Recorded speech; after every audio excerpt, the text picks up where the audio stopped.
Something we're asking all managers today is what your thoughts are on the decision to overturn Manchester City's European ban, and also what does that mean for financial fair play now? I think we should move that question to the end, because if I give my answer now, then nobody will listen to the rest. No, it's a joke.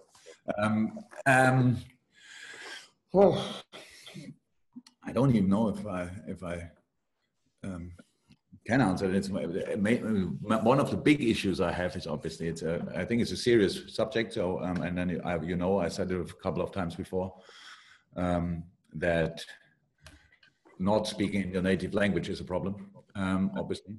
So let's start like this. I'm from a personal point of view, I'm happy that City can play Champions League next year, because if I think about the league and City has 10, 12 games less, I don't see for resting players. I don't see any chance for any teams in the league, honestly. And apart from that, I have absolutely. I don't wish anybody anything bad and stuff. I said I'm happy that City can play Champions League, but I don't think it was a good day for football yesterday, to be honest. Just because I think FFP is a good idea. It's there for protecting teams, protecting the competition. That was the idea in the start, that nobody overspends, stuff like this. That clubs can, before the season, can have to make sure that the money they want to spend is based on the right sources. Let me say it like this.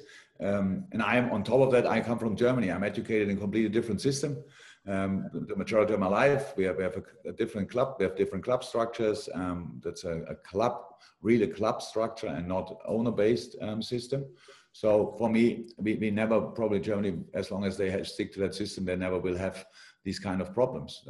It's just clear where you get the money from before the season. You get your license. If you don't get the license, then you can't be part of the competition. That's maybe you know that, this licensing system in Germany. So makes it slightly difficult, but yeah, I think really FFP is a good idea. And but I don't know. I don't know if anybody of you knows more. I read a little bit about the judgment or the verdict, whatever. What they said, why it was like it was, and how I said. It's not up to me to judge this, and I don't. I only think this FFP frame, which is for all of us, we all should stick to. That's all I can say. That's what the rules are for, and I really hope that FFP stays, just because it gives at least kind of like borders where you can go to, but not over it. And I think that's good for football. Honestly, if we start doing that, nobody has to care anymore at all, and the richest people or countries can do what they want in football, that would make the competition really difficult. And I think that would lead automatically then in kind of a world super league with like 10 clubs. And I don't know exactly the clubs. It depends then not to the name of the clubs. It depends to the people who own the clubs, and then they can play against each other. But I think it makes sense that we have these kind of rules. But about the case from yesterday, or the judgment from yesterday, I don't know enough, or I didn't understand it properly. Why this was the judgment? I don't know.